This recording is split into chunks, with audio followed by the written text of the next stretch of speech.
Section 1. You will hear a conversation between a man and a woman as the man joins a local library. First, you have some time to look at questions 1 to 5.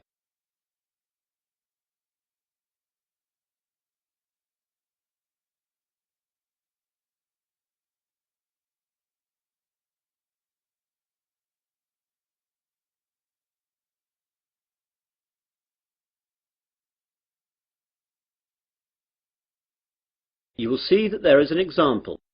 This time only, the conversation relating to this will be played first. Hello, I'm new in the area and I'd like to join the library, please. That's no problem. Let me get an application form. Here we are.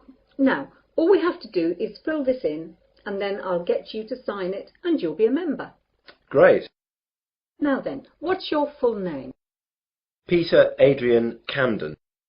How do you spell Camden? C-A-M-D-E-N. C-A-M-D-E-N? Yes, that's right. So, Camden is the correct answer. Now we begin. You should answer the questions as you listen, as the recording is not played twice. Listen carefully to the conversation and answer questions 1 to 5. Hello, I'm new in the area and I'd like to join the library, please. That's no problem. Let me get an application form. Here we are. Now, all we have to do is fill this in and then I'll get you to sign it and you'll be a member. Great. Now then, what's your full name? Peter Adrian Camden. How do you spell Camden? C-A-M-D-E-N. C-A-M-D-E-N? Yes, that's right. Right. And what's your address? Flat 5, 53 Green Street, Finsbury. OK, got that. That's near here, isn't it? Yes, just 5 minutes walk. What's the postcode? 7424. 7434. Got that now. Now, can you tell me your date of birth? 8th of July 1976. And what's your telephone number? Well, I don't have a home number, but I've got a mobile. That'll do fine. It's 06634 982 746. Did you get that? Some of it. Can you say it again? The code's 06634 and the number's then 982 746. Right. That's almost it. Now I need some kind of identification to prove where you live. Do you have a driving licence or a passport or anything like that? I'm afraid that everything I have has got my old address on it. Do you need it now? No, not now, but you won't be able to take anything out until we see that. Wait a minute. I've got a letter addressed to me here that arrived this morning. Will that do? Oh yes, that's a good idea. That will be fine. Let's look. OK, well that's finished. Before the conversation continues, you have some time to look at questions 6 to 10.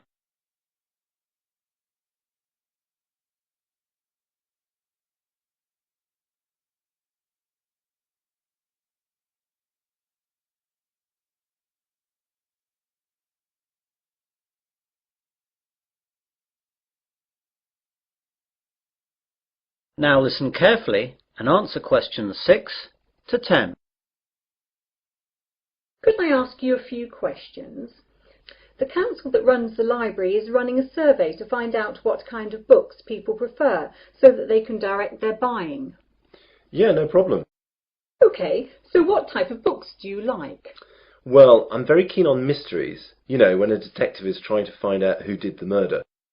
Historical novels interest me too. Romance, never. My sister loves them, but they bore me to tears.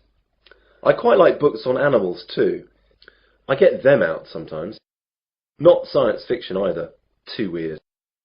Well, I think that's it then. Good. Oh, do you charge anything? The library is free unless you want to rent out some of our videos or DVDs. How much is that? Well, we rent videos out for $4 each and DVDs are $6. You must leave us a deposit of $60 as well.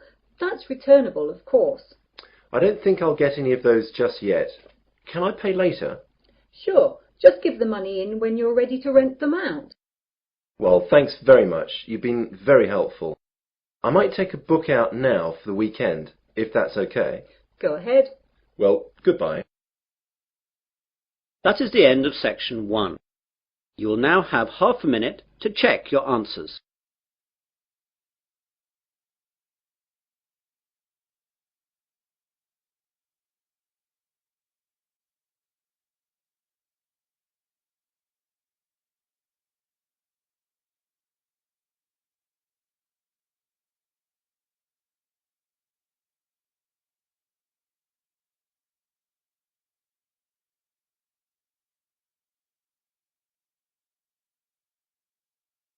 Now turn to section 2. Section 2. You'll hear an introduction to a conference on computer system language learning. First, you have some time to look at questions 11 to 16.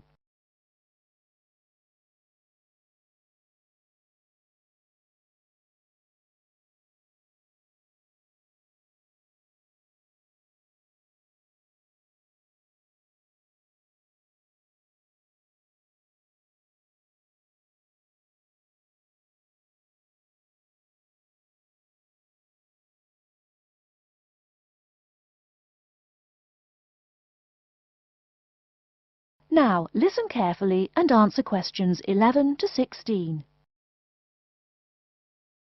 Good morning everyone, and welcome to the second annual Wallabaloo Conference on Mastering Computer Languages. I hope you all had a good trip. Before we get underway with today's program, let me fill you in as to what's on tap for tomorrow, Sunday, February 19th. At 9 a.m, right here in the main hall, we'll be hearing a lecture from Dr. John Smith about Computer as Teacher. Professor Smith from the University of Melbourne is a world-class expert in the field of computer-assisted education, and his talk promises to be both stimulating and informative. Immediately afterwards, at 10:30, there will be a presentation of papers by various delegates. That, however, will take place in the garden room on the ground floor. If you don't yet know, the garden room is also called the ballroom, and will be gathering at the west end, the slightly raised area called Level 2. Just look for the crowd. If you get lost, there are signs in the foyer. After all that thinking, talking and listening, I expect everyone will be a bit weary. So at 11:15, there will be a break for coffee, cookies and other light refreshments. These will be available at the aptly named refreshment stand, placed by the door back here in the main hall. Also, if you choose to skip the formal lunch, you can buy a packed lunch at the stand for a reasonable price. I strongly urge you, however, to join us at the formal lunch. That won't be till 1 o'clock sharp, so you have time to stroll about town a bit. We'll be eating at the Seaview restaurant. The restaurant is located right here in the hotel on the top floor. It's a good dozen flights of stairs, so I suggest you take the lift on the ground floor, eh? If you're not fond of fish, there's an all-you-can-eat barbecue available as well. They even offer wallaby meat. After lunch, we'll troop back downstairs to Level 2 in the ballroom for the presentation of further papers, which will begin at 2 p.m. Please try to be on time. I know you'll be a bit tired after lunch, but the ballroom echoes so with people coming in late. Thank you in advance. Once we've heard the papers, we'll break for afternoon tea at 3:10 p.m. No need to walk. The manager of the refreshment stand has graciously agreed to have tea served in the ballroom. He's even promised us some special scones, baked from a recipe of his dear old Scottish grandmother. Then, tea being drunk and scones munched, we'll retire here to the main hall for some closing remarks and questions. So, by 5 o'clock, we should have the conference wrapped up. But the fun isn't over. This is Australia, mates. We'll be flocking to the hotel's own Palm Lounge on the east side of the foyer for an informal reception. You can relax, mingle with the other delegates, and let your hair down a bit. This will run from 5:10 to 6:10, though you're free to stay as long as you like. The lounge manager has informed me that for the duration of the actual reception, you can have all-you-can-drink beer for $20 with purchase of an advance ticket. Before you hear the rest of the talk, you have some time to look at questions 17 to 20.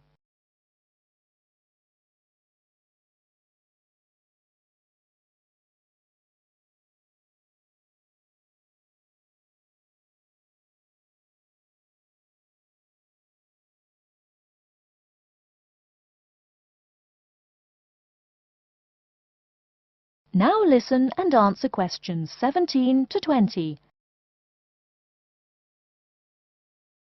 And yes, tickets can be purchased from any conference organizer or at the front desk any time between now and the start of the reception. I suggest you come by tomorrow evening to pick up the tickets, since the conference hall only holds 800 people. That way you can also get your journey planned ahead of time and be sure not to miss this truly memorable conference. If you want cocktails, however, I'm sorry, you'll have to pay for those at the regular price. Oh my goodness! Speaking of paying, I see I forgot to tell you a couple of things. The first is about lunch. The charge for the lunch will be $15 for all you delegates. If you have guests with you, the cost is $25 for the general public and $6.50 for children under the age of 10. That's $15 each, not total for everyone. Another item is about the lunch menu. I very much urge you to try the fish. I mean, look at the restaurant's name, the Sea View. As the name suggests, it is a famous seafood restaurant. The chef is a Basque from Spain, and he really gets quite put out when people ignore his fish specialities for burgers or barbecue. If fish isn't your thing, though, try the steak. He makes an exquisite filet mignon topped with blue cheese and mushrooms. Finally, if you'd like to buy a ticket, you can have both lunch and unlimited beer for $35. I should have mentioned that earlier, but I am a bit forgetful. Maybe I should avoid the beer after the conference, eh? Well, I've said my bit. Are there any questions? That is the end of section 2. You now have half a minute to check your answers.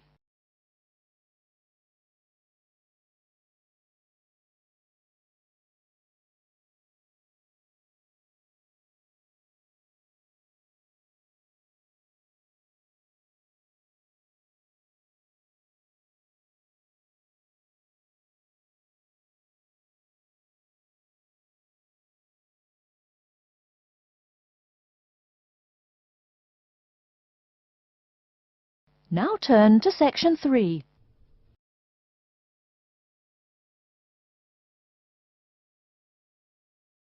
Section 3. You will hear a conversation between a student and her professor discussing an assignment. First, you have some time to look at questions 21 to 25.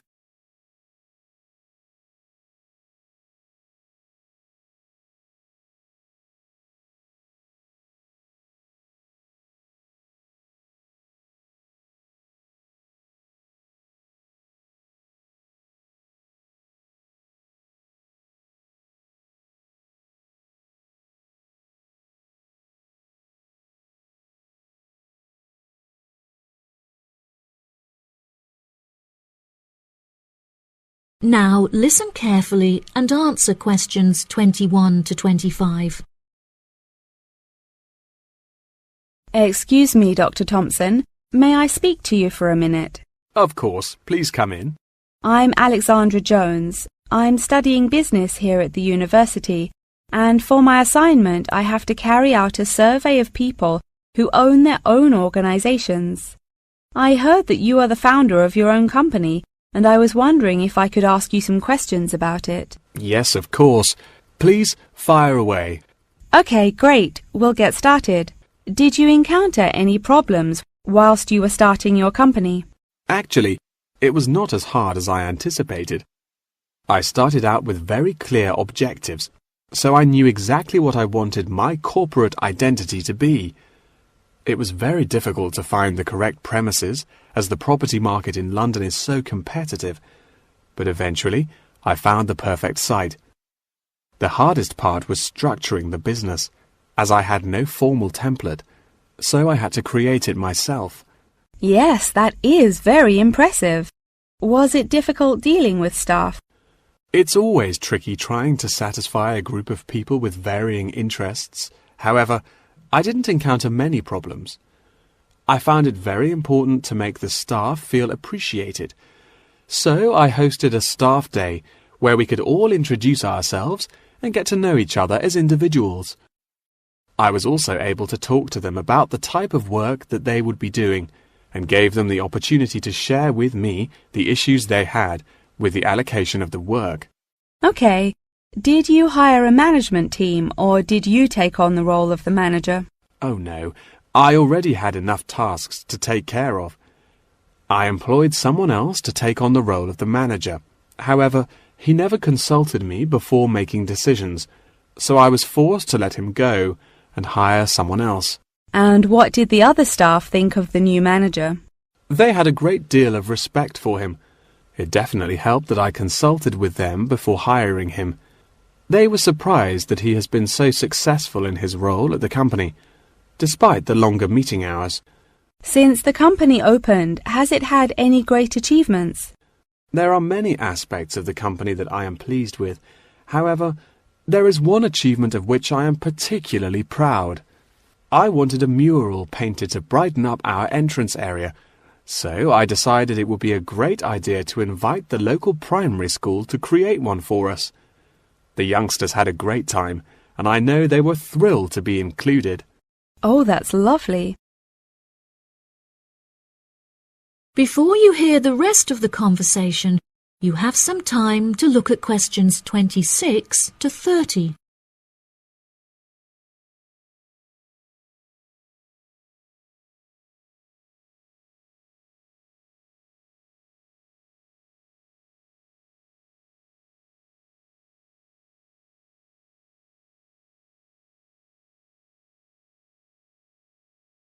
Now listen and answer questions 26 to 30. Have you encountered any major problems since you opened the company? Yes, we are always encountering issues with employment because it is very hard to find people who are qualified for the roles that we are offering. But unfortunately, there is no solution to this. One of our administrators also recently left to go on maternity leave, which put us in a tricky situation. However, we have managed to find a temporary replacement for her. It's also now approaching the period when we must carry out our financial training, so I need to find a venue with enough space to hold everyone. It will be interesting trying to organize that event. Oh gosh, I can imagine. I find it hard enough to organize myself. Organization is a difficult thing to master, but it is also essential for success. Whilst I was learning how to stay organized, I realized that the role of motivation is essential. Okay, that's great. I also suggest that you visit the library, as there is a section on culture that will have some very valuable material on how to develop your organization skills. Okay, I'll head to the library when we're finished. I think you will find it very useful. They also have a collection of documentaries on the subject of personal organization, and I suggest that you look up the literature on management of change. I personally found these sources incredibly useful. Articles are also a valuable resource, and we have a whole collection of them in our university library. I advise that you look at section 2, where you will find articles on the nature of volunteering. That's great. Thank you so much for your help. No problem. That is the end of section 3. You now have half a minute to check your answers.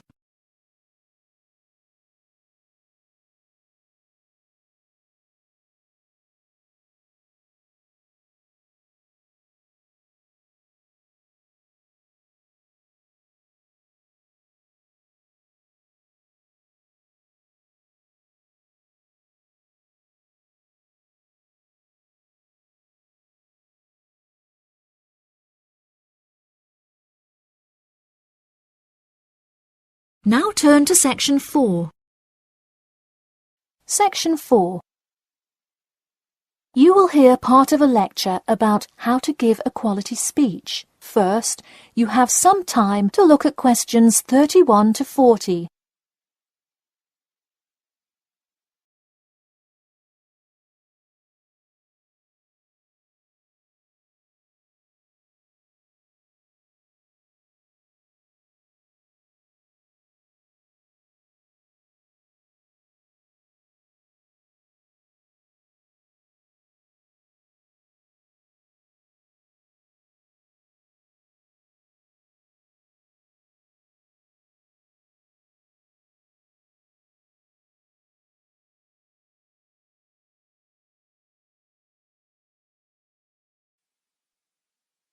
Now listen carefully and answer questions 31 to 40. Good morning. Today I am going to cover the daunting task of giving a quality speech, a thought that makes most of us cringe. In fact, 90% of all people feel nervous about public speaking, about 10% of whom are described as genuinely terrified. Hopefully, when we are finished here today, you all will be in the 10% of the population who do not feel nervous at all. Did you know that lecturers tend to get more nervous if the speech they are giving is an important one? It makes sense, right? You probably wouldn't be nearly as nervous to address your residence hall about the proper use of the recycle and compost bins as you might be if you were asked to give the graduation speech to your entire 5,000 student class. So what is it that makes some people completely comfortable in front of crowds? Some people think that the ability to give a good speech is a gift that others are simply born with. This is almost never the case. Public speaking can be learned with practice. The first most important thing you can do to improve your confidence in delivering a speech is to prepare a quality speech. Honestly, while the content of your speech is relatively important, the audience will really only remember the last sentence you say. It is a good idea to structure the rest of your speech to lead up to this last point to really drive your message home.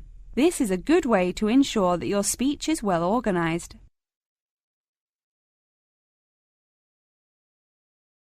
Once you are confident in the quality of the speech you have written, the rest is just about your stage presence. Let's go through some do's and don'ts of public speaking. First, you want to command the attention of the room. Do not, I repeat, do not proceed with your speech until the audience is paying attention. Even Martin Luther King Jr.'s I Have a Dream speech wouldn't have made any difference in the world without the undivided attention of his audience. To continue with the I Have a Dream example, one of the reasons that MLK was such an effective orator was his ability to speak with passion and engage with his audience. That sort of charisma does not come from reading straight from paper. Don't get me wrong, it is a good idea to write your main ideas down on a note card, sheet of paper or something. But one factor that will consistently lead to a boring, forgettable speech is writing down your entire speech. Do not write your full speech down. If you are constantly reading your paper, you are not making eye contact with your audience, and thus failing to really express the feeling that goes with your ideas. I advise you write 1 or 2 ideas, so if you suddenly draw a blank, you have something to jog your memory. If you've written a good speech that you believe in, those ideas should be sufficient to keep you on track. Once you have those ideas written down, give your speech a few practice runs in front of the mirror, into your sound recorder on your phone, or with a friend before it comes time to address a crowd. That way, you can hear how the ideas come across, make sure there are no abrupt transitions, and find out whether you are talking too fast or too slow. Timing is important. Make sure you time yourself beforehand to see how long your speech is. That is pretty much it. With practice, you'll be able to deliver an expert speech that engages and even maybe inspires your audience. Just remember, speak with emotion. No one wants to listen to someone reading from a script. As I come to a close in my speech, I'll point out that I have employed all of these tips that I have covered. I practiced my speech ahead of time and timed it, and I can even show you my one small index card with just 3 simple bullets on it. It's as easy as that. That is the end of section 4. You now have half a minute to check your answers.